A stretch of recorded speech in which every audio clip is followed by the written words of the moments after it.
우리 하나님의 말씀을 보겠습니다. 오늘 느헤미야 1장 3절에서 6절 제가 읽겠습니다.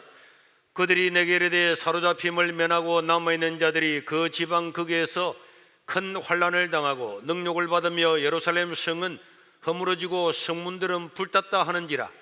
내가 이 말을 듣고 앉아서 울고 수일 동안 슬퍼하며 하늘의 하나님 앞에 금식하며 기도하여 이르되 하늘의 하나님 여호와 크고 두루신 하나님이여, 주를 사랑하고 주의 계명을 지키는 자에게 언약을 지키시며 긍휼을 베푸시는 주여 간구하나이다.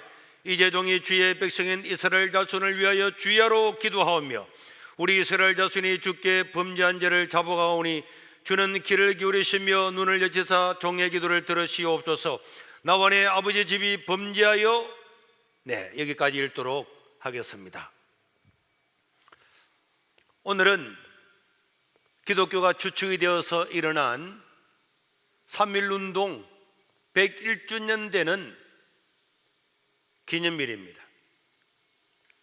보통 교회에서는 3.1절 되면 3.1절 설교를 다 하고 강복절이 되면 강복절에 설교를 하는데, 사실 저는 그동안에 이런 설교를 해본 적은 없지만은, 그러나 여러분, 우리가 바른 역사를 알아야 바른 신앙을 가지고 살아갈 수가 있습니다.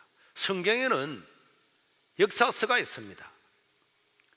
자료의 화면을 보면은 여호수아, 사사기, 이루기, 사무엘 상하, 역대 상하, 역대 상하, 열왕기 상하, 그 다음에 에스라, 느헤미야, 에스더, 이런 역사서가 있어요.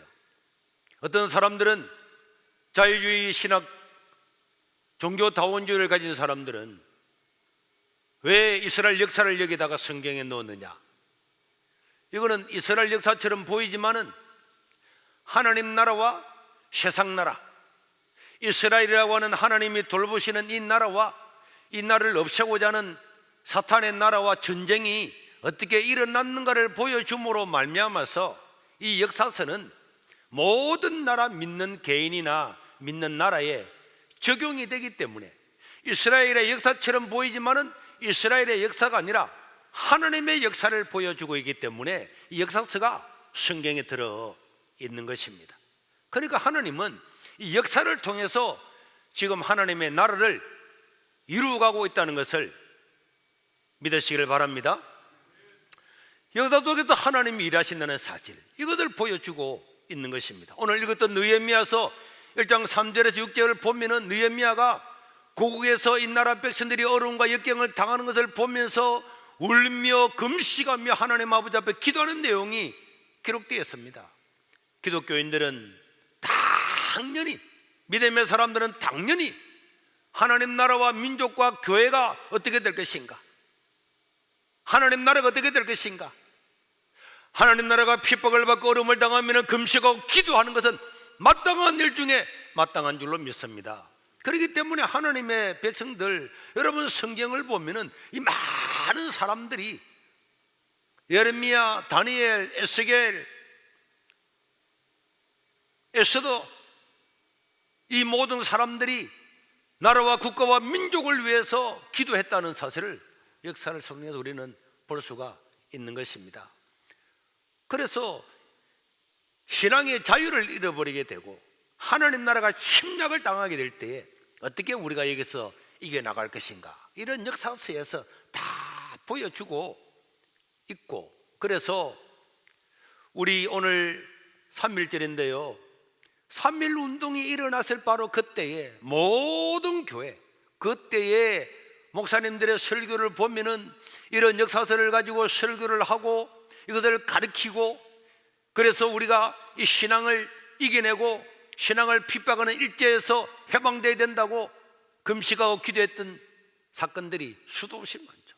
그때는 정말 이 설교라고 하는 것은요, 원래는 성경에 설교라는 말이 잘 없잖아요. 가르치는 거죠. 가르침이죠. 가르치는 것과 하나님의 말씀을 선포하는 것, 하나님의 말씀은 일방적으로 선포하는 거예요. 누가 옳으냐 그러냐를 말하는 것이 아니고 하나님은 선포하는 것이고, 또 한편으로는 하나님의 말씀을 가르치는 거죠.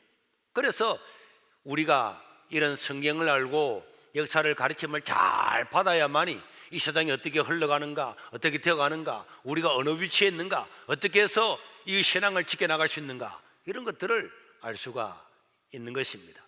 우리 기독교 성각자들, 여러분 도산 안창호, 이상재 선생, 조만희 선생, 이성훈, 이성만, 이런 모든 기독교 성각자들이 이 역사의식을 가지고 여러분 경신학교,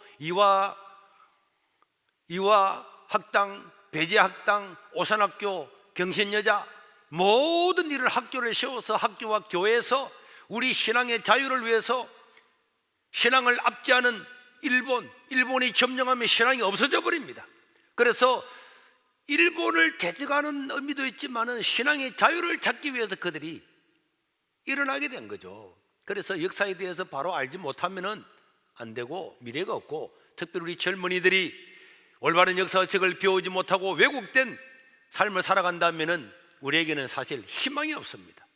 여러분, 기독교 인구가 1.5%도 미치지 못했던 바로 그 상태에서 기독교의 성각자들은 하나님의 말씀에 입각한 이 나라를 세우려고 노력을 해서 결국은 3.1운동을 이어서 대한민국이라는 나라를 세웠는데, 그 결과 수많은 2차 세계대전 이후에 신생국가들이 생겨났지만은 그들은 수많은 가난과 독재로 다 고통을 당하고, 역사적으로 알잖아요. 2차 세계대전을 끝내고 난 다음에 이렇게 성장한 나라는 대한민국 한 나라밖에 없습니다. 이런 대한민국을 어떻게 세웠는가, 어떤 정신 나라에서 세웠는가, 어떻게 하나님께서 이 나라를 축복하셨는가를 우리가 모르면 안 되는데, 그런데 이제는 오히려 이 기독교의 입각에서 3.1운동을 일으키고 대한민국을 세웠던 그 사람들을 비난하고 폄하하는, 오히려 그들을 대한민국을 점령하려고 6.25 전쟁을 일으켰던 바로 그 사람들에게 오히려 국가에서 상을 주고 하는 걸 보면은 정말 우리가 이래서는 안 되는 거죠. 이런 올바른 나라를 세운 성각자들이 있었기 때문에 우리는 종교의 자유를 가지고 우리나라 민족이 부흥을 하게 되고, 마을마다 교회가 세워지게 되고, 이 가난했던 나라가 전 세계에서 선교사를 보내는 2위의 국가가 됐다고 하는 것은 이건 하나님의 큰 역사입니다. 이런 것을 우리가 잊어서는 안 됩니다.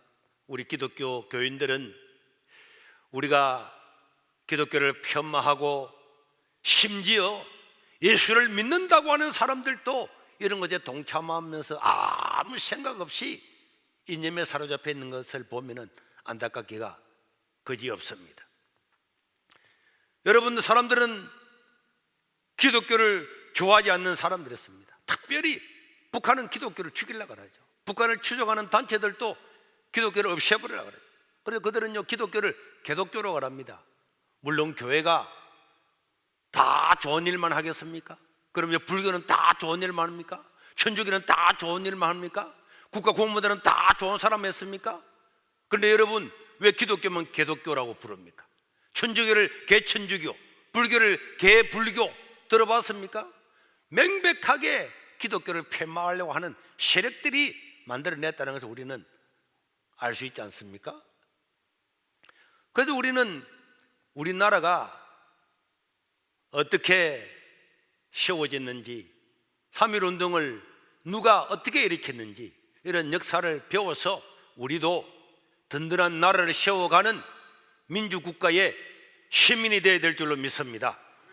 여러분, 오늘 크게는 두 가지를 볼 건데요. 첫째는 3.1운동에 대해서, 하나는 우리나라의 건국, 이승만 대통령을 통해서 우리는 어떻게 세워졌는가를 두 개를 보겠습니다. 그다음 먼저 3.1운동에 보면은 우리나라의 국사편찬위원회를 지내고, 그 다음에 우리나라의 사진을 보면은 임만열 박사가, 이 분은요 우리나라 3.1운동에 대한 운동과 우리 독립운동 투사들에 대한 가장 근위 있는 분이라서 국사편찬위원회 이 부분에 위원장으로 관여했던 분인데, 이분이 3.1운동 100주년을 기념해서 논문을 쓰고, 이 논문은 인터넷에 다 공개되어 있는데 그 논문을 제가 간략하게 몇 가지를 이 소개를 하면은, 지금부터 하는 거는 그분의 논문입니다. 그 논문이기 때문에 딱딱하지만은 제가 쉽게 이렇게 몇 가지 말씀을 드리면은 3.1운동의 개관인데요, 왜 3월 1일 날 독립운동 일어났느냐? 여러분, 고종 황제가 죽고 난 다음에 3월 3일이 장례식인데 3월 2일이 토요일이었어요. 주일이었어요. 그래서 이 3.1운동을 일으키자 하는 사람들은 기독교인들이 주일날 예배드리고 상경할 수가 없었기 때문에 당겨서 3월 1일 날 운동을 일으키기로 한 것입니다. 그래서 이날 만세 운동을 일으킨 곳은 서울을 비롯해서 평양, 진남포, 정주, 안주, 이런 원산, 의주 많은 곳에서 일어났는데, 이들 지역은 기독교가 중심이 되어서 일으켰고, 이 몇 개 지역 중에서 두 지역은 목사님이 주도를 했습니다. 일제시대, 일제의 통계에 의해서만 그해 3월에서 5월까지 36,948명이 체포 투옥됐는데 7,500여 명이 죽었습니다. 그리고 47개의 교회당과 2개의 학교, 그리고 715채의 한국인 민가가 다 소각을 당했는데요, 여러분, 주목되는 바는 이 3.1운동이 종교계 중심으로 준비되고 일어났다는 거죠. 일제강점 이후에 대부분의 언론, 사회단체가 다 문을 닫았고 남아있는 것은 종교단체밖에 없었습니다. 그래서 천도교 경우에는 1905년에 동학혁명을 일으켜서 있었던 이 동학이 천도교라는 이름으로 개종을 해서 전국적인 조직을 가지고 있었고, 우리나라 장로교도 이 총회, 노예, 시찰회, 당회의 조직을 가지고 있었고, 그 당시에는 감리교가 훨씬 많았거든요. 이 감리교의 경우에 북감리교, 남감리교, 모든 감리교에도 지방의 구역회, 속회를 통해서 조직이 있었기 때문에, 그래서 3.1운동을 발각되지 않고 전국에 퍼뜨릴 수 있는 것은 종교단체밖에 없었어요. 그래서 기독교가 중심이 되고 천도교가 적극적으로 협력하고, 그 다음에 불교 일부 사람들이 해서 이 3.1운동이 일어났죠. 원래는 천도교와 기독교가 1919년 2월 달에 각기 독립운동을 계획을 했는데, 이것을 서로가 알고 난 다음에 그러면 같이 하자. 그래서 이 천도교와 그 다음에 기독교, 불교, 기독교가 주축이 되어서 천도교, 불교를 끌어들여서 이 일을 만들고, 여러분, 이승훈 장로라고 하는 유명한 우리 성각자가 이런 일들을 통해서 다른 사람들을 다 불러서 이렇게 일들을 하게 되었습니다. 3.1 운동은 급작스럽게 고종 황제가 죽음으로 날짜를 정했기 때문에 여기서 사람들한테, 그 당시에 가장 우리나라 사람들한테 인정을 받았던 그런 분들 48명한테 당신이 여기에 서명을 하겠느냐, 그래서 그 중에 48명이 서명을 하겠다고 했는데 그 중에 24명이 기독교인이었습니다. 그런데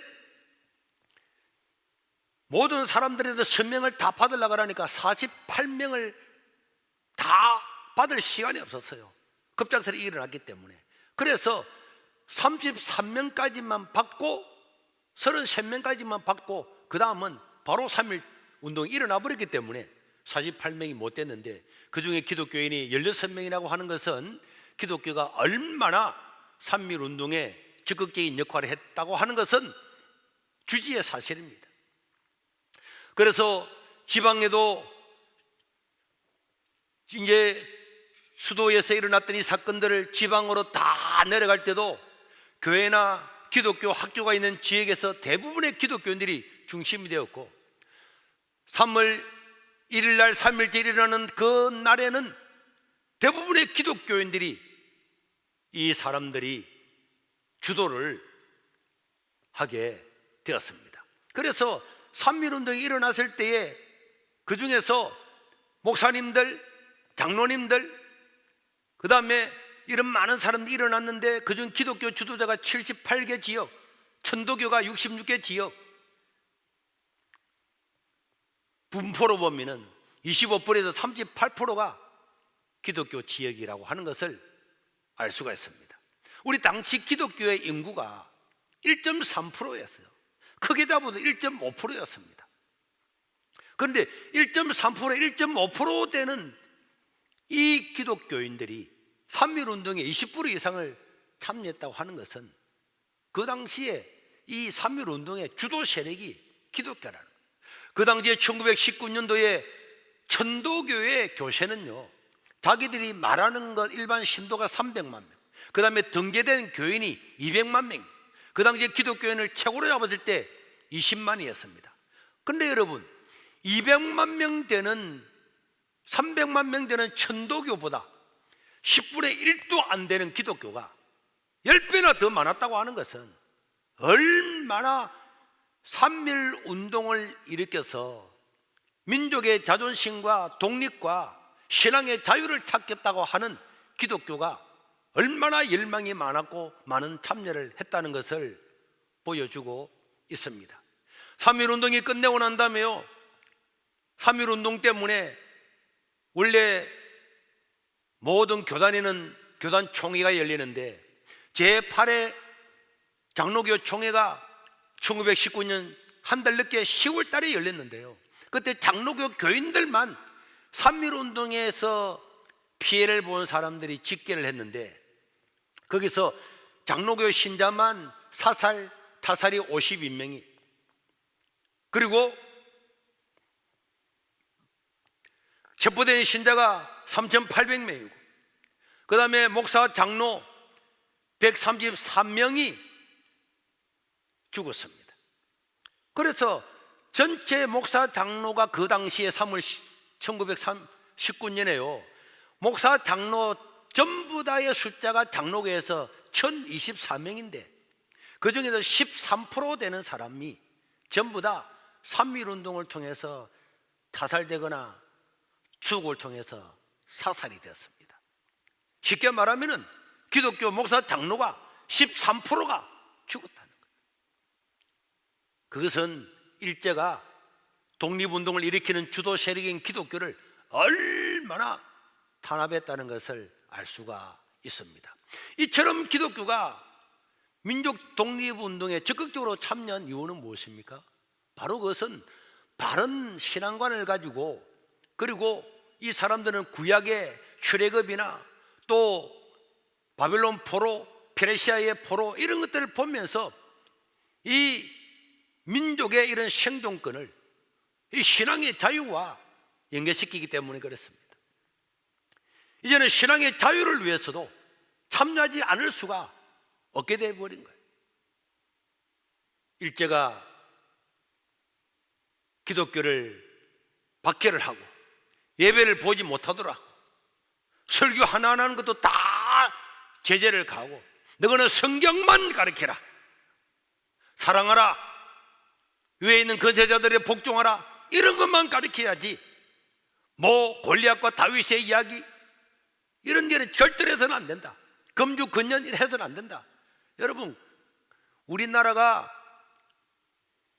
이런 금주, 이런 술 이것 때문에 나라가 망해가고 있는데 일제는 그런 것들을 하지 말라고 선교사들과 영향받은 목사님들이 이야기하면 그런 소리 하지 말아라. 우리나라가 완전히 운민화 정책에 빠져서 죽기를 바라는 게 그거였죠. 그래서 일제가 1910년에 우리를 완전히 강점하고 난 다음에 105인 사건이 일어났는데 이 105인 사건은요 105명의 사람들이 일제에 반발한 사건이기 때문에 그때부터 노골적으로 기독교를 탄압을 하게 되었습니다. 그래서 그동안에 우리가 경신, 이화학당, 배제학당, 오산학교 수많은 학교를 세워서 기독교인들이 민족의식을 고취하고 신앙의 자유를 선포했기 때문에 이런 학교들을 전부 다 폐쇄를 시키고 성경 공부와 체포를 배제를 시키고 기독교를 말살을 하려고 했습니다. 그러나 여러분, 3.1 운동에 참여했던 기독교인들은 그 신앙적인 그런 행동에서 신앙과 민족의 사랑, 이 나라 백성들을 무지에서 깨우게 된다는 이런 노력으로 이 3.1 운동이 일어난 거고, 이때 그들은 모세, 삼손, 다윗, 다니엘 이런 역사서에 나오는 이런 많은 인물들을 가지고 연구하고 가르치면서 우리의 자유를 위해서 투쟁할 것을 사람들한테 이야기를 하고, 그리고 3.1 운동이 일어나고 만세 운동이 일어났을 때에 기독교회가 작성한 독립단 통고문이 있는데요, 여기 보면은 모든 기독교인들은 매일 3시에 기도하고 주일은 금식을 하고 매일 성경을 읽어야 된다. 그 성경을 읽는 내용을 보면은 월요일날은 이사야 10장, 화요일날은 예레미야 12장, 수요일날은 신명기 28장, 목요일날은 야고보서 5장, 금요일날은 이사야 59장, 토요일은 로마서 8장, 이런 것들을 통해서 다 해서 이 기독교가 탄압을 받고 신앙의 자유를 이뤄가는 이곳에 하나님 나라를 세워야 된다.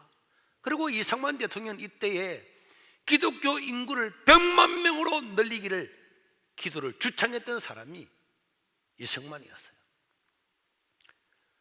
그래서 여러분, 3.1 운동이 끝나고 난 다음에 우리나라 임시정부에서는 임시정부를 만들었죠. 3월 1919년에 임시정부를 만들어서 초대 대통령으로 이승만을 선출을 했습니다.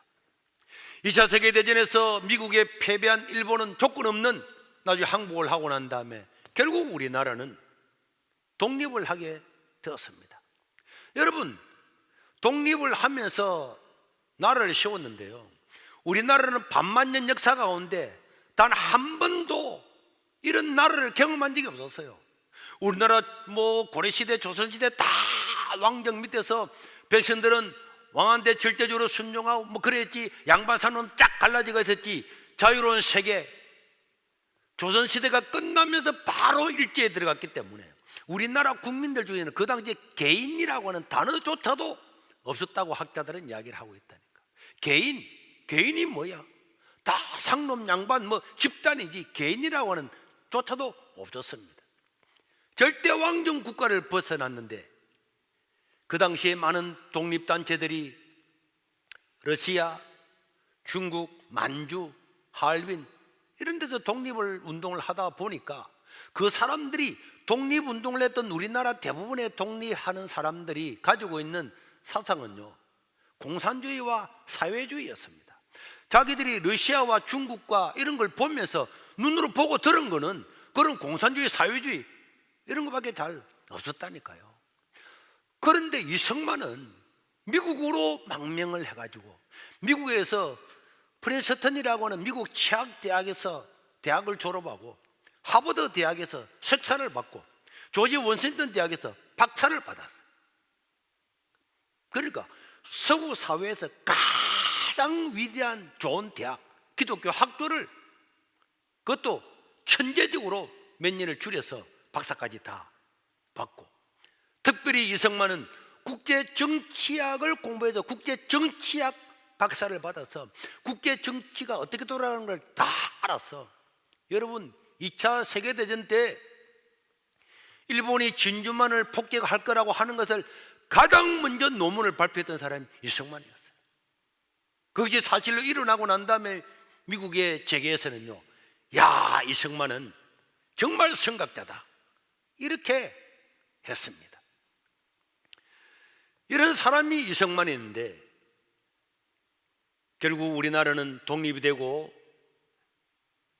나라를 세우게 됐는데 우리나라 극좌파들은요, 이승만을 매국주의, 반통일 세력, 미군의 앞잡이 이래가지고 아주 이승만을 폄하하는데요, 이승만이라고 하는 사람은 대단한 사람이에요. 이승만은 독립운동으로 감옥에 갇혔을 때에 그때 예수님을 만났죠. 예수님을 만나고 나서 성령의 불을 받아서 감옥에 있는 사람을 저도 삭다해버렸습니다. 이 역사적인 사실입니다. 그래서 이승만은 감옥에서 사람들이 전도사님이라고 불렀다니까. 그런데 그가 미국으로 망명을 갔잖아요. 저는 이승만이 러시아나 중국으로 망명을 가지 않고 미국으로 간 것은 물론 선교사들의 영향이 있었기 때문에 우리나라의 큰 저는 복이라 생각해요. 미국으로 망명으로 가서 미국에 가보니까 하나님의 말씀으로 세워져서 미국의 독립혁명을 이루고 1차 세계대전, 2차 세계대전을 이루면서 미국이 강대가는 것들을 보면서 와, 심지어 미국의 돈에까지도 집회에도 우리는 하나님을 믿습니다. 모든 헌법이 하나님 중심으로 세워 있는 걸 보면서 만약에 우리가 독립을 하게 된다면 우리도 이런 언론의 자유가 있고 종교의 자유가 있고 백성들이 자유롭게 살아가는 이런 나라를 만들어야 되겠다라고 결심을 해가지고 이승만은요 기독교 입국론이라고 하는 논문을 썼습니다. 우리나라가 어떻게 하면 기독교 국가가 되어서 미국처럼 이렇게 자유로운 나라를 만들 것인가. 여러분 인터넷에 들어가면 기독교 운동 다 있습니다. 그래서 이승만 대통령이 와가지고 초대 대통령이 됐는데 91.8%의 압도적으로 이승만은 대통령이 되었어요. 그래서 1948년도에 우리나라를 세웠는데 여러분 이승만 대통령이 사람에게는 다 잘한 것도 있고 못한 것도 있는데요, 이승만 대통령의 공은요 잘못한 것보다도 98%는 많습니다. 왜냐? 첫째는 우리나라에 자유민주주의 정치 체제를 도입한 거예요. 그 당시에 말했잖아요. 해방이 끝나고 난 다음에 여러분들 역사 아시죠? 사회주의, 공산주의, 자유주의 이념을 해가지고 신탁 반탁해가지고 소련의 사주를 받았던 사람들, 자유민주주의를 이끌고자 하는 사람들이 날마다 데모했다는 걸 교과서에 다 안 배웠습니까? 그때의 사람들은 공산주의, 사회주의만 알았지 자본주의를 잘 몰랐어요. 자유주의를 잘 몰랐어요. 방금 말한 것처럼 독립투사들도 주로 북한도나 이쪽 지방에서 일을 했기 때문에 이 미국처럼 이런 서구 사회의 자유민주 사회를 잘 몰랐기 때문에 당연히 그 사람들은 사회주의나 공산주의에 대한 이해가 더 많았고 그것이 대세였습니다. 이런 대세였는데 이승만의 집요한 설득으로 우리나라가 사회주의나 공산주의로 가지 않고 자유민주주의라고 하는 정치 체제를 가진 이것 하나만 해도 우리 대한민국은 복 중에 복인 줄로 믿으시길 바랍니다. 이거는요 모든 잘못이 있다 할지라도 이거 하나만 가지고도 이승만은 사실 위대한 거예요. 그리고 자유민주주의에 보통선거를 도입했잖아요. 여러분 미국도요 1965년에야 흑인들한테 선거권을 부여했습니다. 사진을 한번 볼까요? 마르틴 루터 킹 목사님이 존슨 대통령한테 흑인들한테도 투표권을 준다는 1965년도 그게 선명을 하고 악수를 하고 있는 장면이죠. 우리나라보다 훨씬 늦게 선거권이 부여됐는데 우리나라는 직접 선거, 무기명 투표, 모든 계층한테 다 투표권을 주는 이런 체제를 이승만 대통령이 도입을 하고, 여러분 남아공은 1994년에야 흑인들한테 선거권을 주어졌는데, 그리고 우리나라는 상권 분립을 했어요. 그 다음에 언론의 자유, 출판의 자유를 보장을 했고요. 그 다음에 세계 최초로 농지 개혁을 해서 성공한 나라가 우리나라였어요. 여러분 이게 얼마나 중요한가 하면은 우리나라 양반 사회를 거쳐오면서 우리나라의 토지 일부 양반들 특권 계층이 다 가지고 있었습니다. 나머지 일반 백성들은 다 소작농이었어요. 그 사람들은 농사를 지어주고 3분의 1, 반, 심지어 3분의 1 이 정도만 받고 살았다니까. 그러니까 신분에서 벗어날 수가 없는 거예요. 왜? 가지고 귀족인 양반들이 다 모든 재산을 다 가지고 있는데 일반 사람들은 빌리 가지고 먹고는 농사 지으면 또 갚아야 되고 또 빌리 되고 이렇게 하다 보니까 이거는 노예, 종이 안 될 수가 없는 이런 사회였는데 이승만 대통령은 농지 계획을 하겠다고 주장하니까 농민들만 찬성했지, 그 당시에 우리나라의 지주들, 양반들, 국회의원들은요 대부분 반대했습니다. 그러나 이승만은 이것은 하나님이 만드신 이런 성경의 신년이나 이런 것들을 생각하면서 이것을 밀어붙여서 결국은 모든 농지의 94%가 자작농한테 돌아가게 된 거예요. 자작농한테 돌아가게 됐다고 하는 것은 이제 일반 사람들이 자기 땅에서 자기가 농사를 지어서 자기가 자립할 수가 있기 때문에 결국은 지금까지 양반이나 가진 사람들한테 예속되어서 살아왔던 거기서 벗어나게 되었다고 하는 어마어마한 의미가 있고, 가부 경쟁을 거치면서 우리가 신분을 철폐하자 김홍집이나 이런 사람이 외쳤지만은 철폐가 안 된 이유가 농지 개혁을 안 하는 이상은 아무리 땅 한마디 없는 사람이 신분을 철폐를 했다, 그 사람 뭐 먹고 살 겁니까? 결국은 양반이나 가진 사람들한테 가서 빌고 소장농밖에 신분 철폐가 안 되는 거예요. 그런데 이승만은요 강력한 리더십으로 농지를 개혁을 했기 때문에 이것이 나중에 신분 철폐가 되죠. 그때에 그 반대파들이 이승만을 독재한다고 붙이게 됐죠. 그리고 이승만은 교육을 통해서만 나라를 바꿀 수 있다, 그래서 남녀 차별을 철폐했습니다. 그 당시에 여자가 교육받는 것 이해됩니까? 그런데 남녀를 철폐하고 문명을 퇴치하고 학교를 정설하고 유학생을요 35,000명을, 그 가난한 나라가 35,000명의 유학생을 파견하고요, 6.25 전쟁 때도 대학생들한테는 군역을 면제해서라도 공부하라고 하고, 6.25 전쟁 때도 부산에서 서울대학 뭐 이런 대학 다 나와서 학교를 운영한, 그만큼 이승만은 나라가 살락을 하면은 이 젊은이들이 깨어서 공부를 해야 된다, 공부하지 않으면 준다. 그러니까 전쟁 때도 대학이 부산에 가서 대학이 다 설립돼서 일어났잖아요.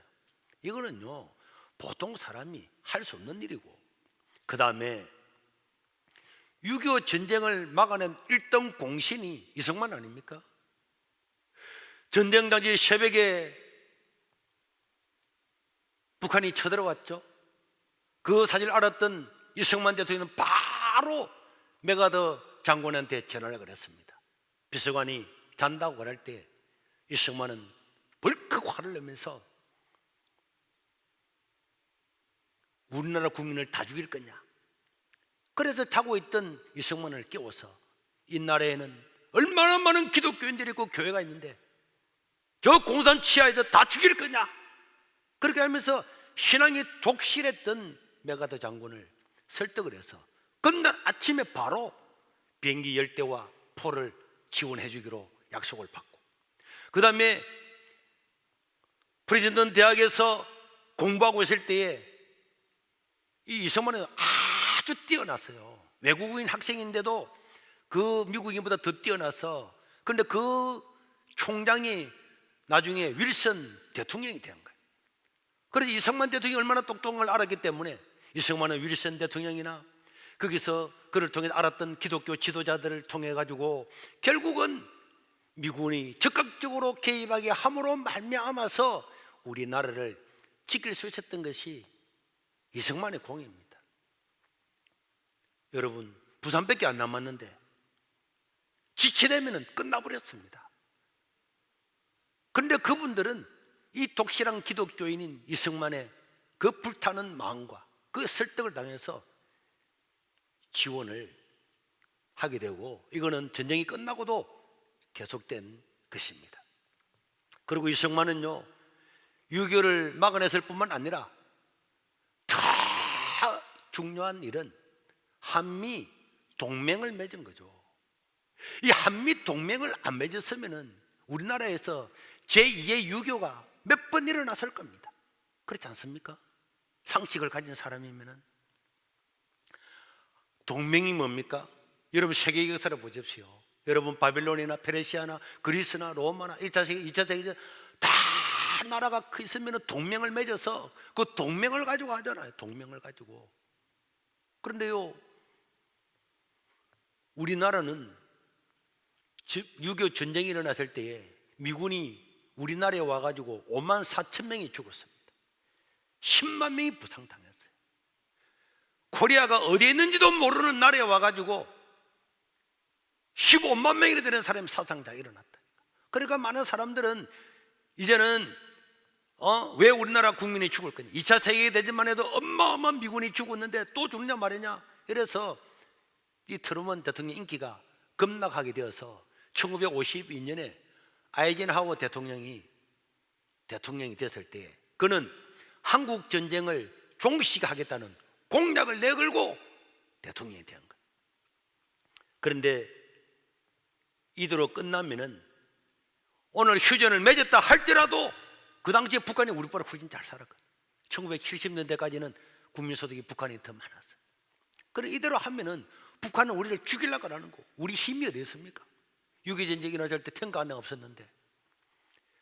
그래서 이승만은 미국과의 동맹을 맺어야만이 우리가 사는 길이다.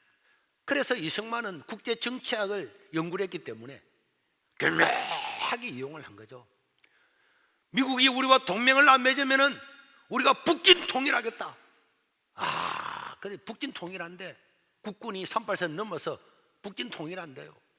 트루먼 아이젠하워 대통령은 전쟁을 종식하려고 그랬는데 이승만은 너가 없으면 우리끼리 쳐들어가서 하겠다.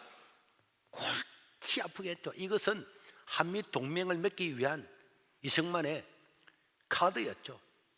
그래서 미국에서는요, 지금 다 밝혀졌잖아요. 이승만 대통령을 제거해야 된다. 제거 작전을 검토를 했지만은 결국 이승만의 집요한 그런 설득과 또 이승만의 리더십과 또 미국에 있는 제야 사람들의 이런 사람들의 여론을 환상시켜서 미국과 한국은 1953년 한미 상호 방위 조약을 체결하게 되었습니다. 그러면 한미 상호 방위 조약이 뭐냐? 미국이 만약에 남들로부터 침략을 받으면은 대한민국에 가서 군대를 파견해서 미국을 도와주고, 대한민국이 침략을 받으면은 미국이 와서 도와주는데 한국에는 미군이 상시로 주둔해라.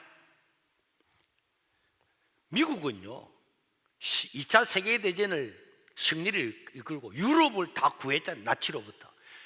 세계 최강국이고, 우리나라는 가난한 나라에다가 전쟁까지 일어나가지고 최빈곤 국가가 되어서 우리나라의 국민 소득이 1인당 GNP가 67달러였어요. 한 달 월급이 6천 원밖에 안 되는 그런 나라하고 동맹을 맺어서 너그 나라 침략당하면 우리가 도와줘, 너가 도와주고, 이거 역사상에 없는 미국으로서 유일하게 처음이자 마지막으로 이승만의 그 북진 통일의 그 카드에 말려들어서 미국이 한국과 상호 방위 조약을 맺게 되어서 미군은 한국에 주둔을 하게 되었습니다. 그래서 이 이승만은요, 만약에 우리나라가 미군이 없으면은 결국은 공산주의가 내려와서 일본하고 다 해서 세계를 점령할 거다. 그때 세계 3분의 1이 공산주의로 다 넘어갔잖아요.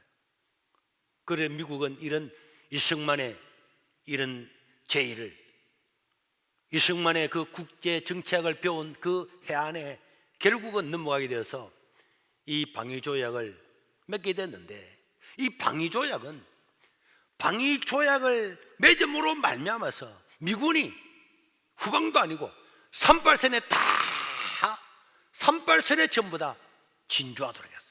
북한이 넘어오려고 하면 미군을 먼저 죽여야만이 올 수 있는 거예요. 그러니까 지금 김일성이가 얼마나 우리나라를 침략하려고, 여러분 박정희 대통령을 시해하려고 김신조를 비롯해서 간첩까지 파견하는 이런 일이 있었지만 결국은 못 넘어온 것은 미군들이 38선에 인계철전을 해요.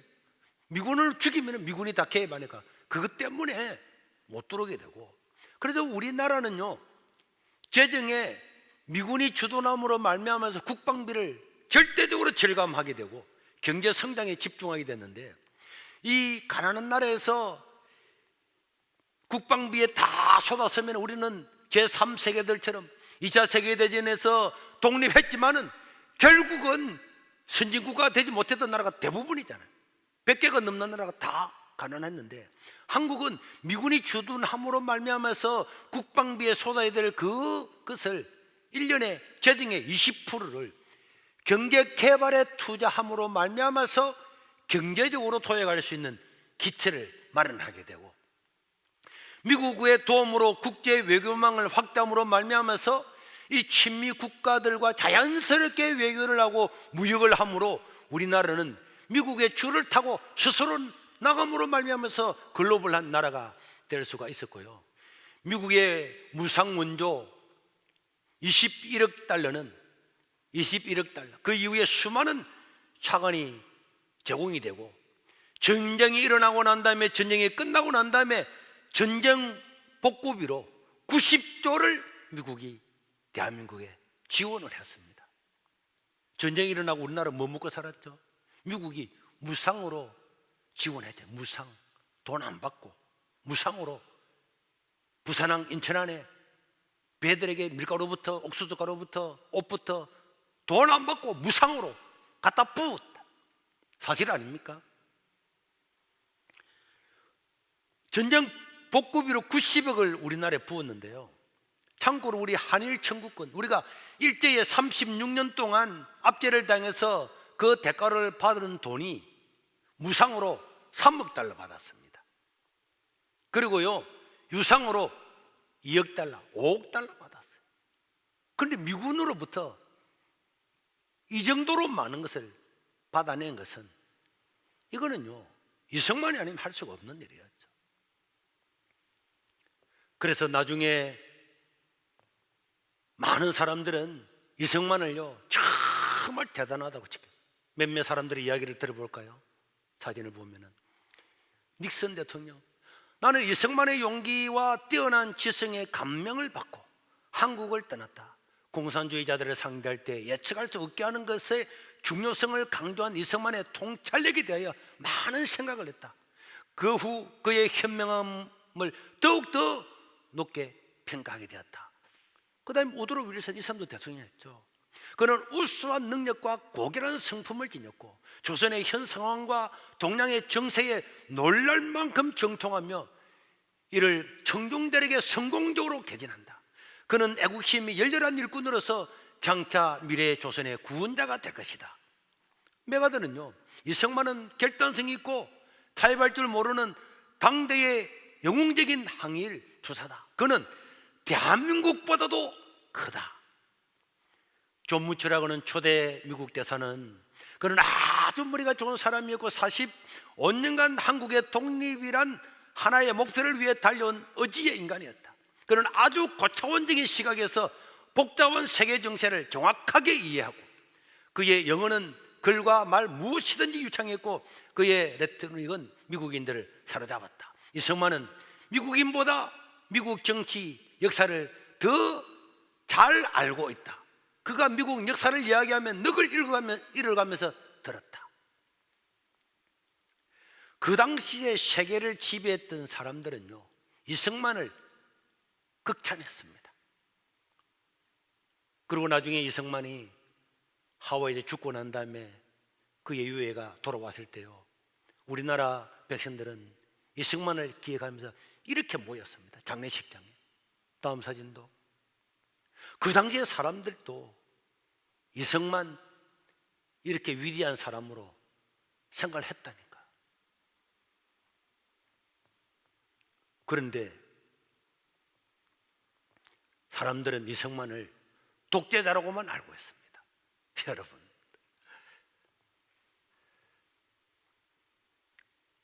반대편에서 보면 독재죠. 그리고 이승만은요 절대적으로 신임을 해서 마지막 하야할 때도 대통령이 나온 사람 이승만 한 사람밖에 없었어요. 누구도 이승만 외에 대통령이 있다 이런 생각을 안 했기 때문에 친일파를 척결하지 못했다. 나라가 약해서 빼앗겼는데 어쩔 수 없이 일본에 그럴 수밖에 없고, 또 어떤 사람은 그런 걸 이용해서 탐욕도 하는 사람도 있었겠지. 그러나 친일파도 해소도 하고, 그러나 100% 공무원들 뭐죠 다 잡아 죽인다든지 물러가야 한다든지, 이거는요 국가를 세워서 나가려고 하면 그 길을 아는 사람도 없애버리면 나라가 어떻게 세워집니까? 그렇다고 할지라도 자유민주주의 체제를 만들고 언론과 종교의 자유를 인정을 하고 군목을 세워서 이 나라 젊은이들이 다 그리스도한테 돌아오기를 갈망을 하고 6.25 전쟁에서 우리나라를 건져내고 이런 자유민주주의 체제를 이룬 것만 해도 얼마나 위대한데, 그 사람을 민족의 반역자, 반통일 세력 이래 민다면은, 그러면 6.25 전쟁을 일으켜서 동족을 수백만 명을 죽였던 김일성을 우리가 지지해야 됩니까? 말이 안 되는, 이 상식적으로 말이 안 되잖아요. 이런 위대한 일을 해서 사람은 다 100% 완벽하고 100% 그런 사람이 어디 있습니까? 이 정도였으면은 이거 하나만 해도 우리는 야, 참 자유가 뭔지도 모르고 신분이 철폐된 사회를 본 적도 없는 이 나라에서 이 정도로까지만 만든 것만 해도 우리는 박수를 치면서 대단하다. 야, 어떻게 그 시대에 한 번도 자유를 누려보지 못한 그 시대에 이런 나라를 만들었는가? 박수 칠 사람 박수 치야 되지 않아요? 그런데 이런 사람이 미국의 앞잡이라고 기독교 입국론을 폈다고 이 나라에 동상 하나도 세워지지 못하고 있던 동상도 끌어내려서 파묻어져. 이게 이 나라가 정상적인 나라로 여러분 생각합니까? 5,000분의 1밖에 안 되는 확률을 가지고도 하나님께 기도하면서 인천 상륙작전을 이루어서 우리나라를 6에서 건져낸 메가도 장군의 그 동상 인천에 있는 것을 끌어내리려고 하는, 이게 정말 어떤 이념이나 이런 데 세뇌가 안 됐으면 상식적으로 이게 이해가 되는 일입니까? 우리는 자유민주주의 체제 아래에서 한국교회는 엄청난 성장을 이루었고 전 세계 선교사를 파송하는 2위의 국가가 되어서 어지간한 꼴짝이 전 세계에 가더라도 선교사님이 다 했어요. 선교사님이, 우리나라 선교사가 몇만 명이 파송되는데 전 세계 국가마다 몇백 명이 다 꼴딱이 다 있는 이런 복된 나라가 되었습니다. 그런데 어느 날부터 우리는 우리 선각자들이 하나님의 말씀을 지키기 위해서 목숨을 걸고 투쟁하고 종교의 자유를 얻기 위해서 만세운동을 하고 어마어마한 고통 중에서 기도하면서 이 나라를 세워서 교회가 부흥했는데, 지금은 그런 걸 다 잊어버리고 배가 불러서 오히려 그런 사람을 폄하하고 이래서 안 되죠. 우리도 이런 선각자들의 이런 정신을 본받아서 복음을 전파할 때 힘을 내야 되고 나라와 민족을 위해서 헌신해야 되죠. 복음을 위해서 헌신해야 됩니다. 약자들의 고통을 외면해서는 안 되고, 그래서 교회가 사회로부터 그 당시에 2%도 안 되는 사회 사람들이 기독교를 엄청나게 존경한 것처럼 보아한 것처럼 이제 우리도 올바른 사고 가운데 물질의 번영뿐만 아니라 바른 신앙과 성경적인 사상을 가지고 이제 새로운 교회상을 만들어 가야 될 것이고, 우리 젊은이들도 이런 선각자들이 종교의 자유를 위해서 얼마나 많은 목사, 장로, 소인들이 죽어가면서 이 나라를 지키고 이 체제를 지키려고 애썼던가, 이런 것들을 기억을 하면서 우리도 우리 후세들이 나중에 몇십 년 뒤에 이때를 바라보면서 그때 그 사람들이 신앙을 지키려고 하나님 나라를 세우려고 허물어져는 교회를 세우려고 얼마나 노력했던가, 이런 것들을 기억을 하고 이런 것들이 설교 시간에 외쳐진다면 우리는 복된 사람, 우리가 그런 교회를 이끌어가야 될 줄로 믿습니다. 다시 한번 우리 역대하 7장 13절 14절에 보니까 홍내가 하늘을 닫고 비를 내리지 아니하거나 혹 메뚜기들에게 토산을 먹게 하거나 혹 전염병이 내 백성 가운데 유행하게 할 때에 내 이름으로 일컫는 내 백성이 그들의 악한 길에서 떠나 스스로 낮추고 기도하여 내 얼굴을 찾으면 내가 하늘에서 듣고 그들의 죄를 사하고 그들의 땅을 고칠지라. 이 나라에 전염병이 돌아서 한 번도 일어나 본 적 없는 모든 것들을 눈으로 보는 참으로 참담한 나라가 되었는데, 이때 우리 그리스도인들이 기도해야 되고, 내일 새벽부터 일주일 동안 월요일에서 토요일 날 새벽에 5시 20분부터 특별히 새벽 기도가 있습니다.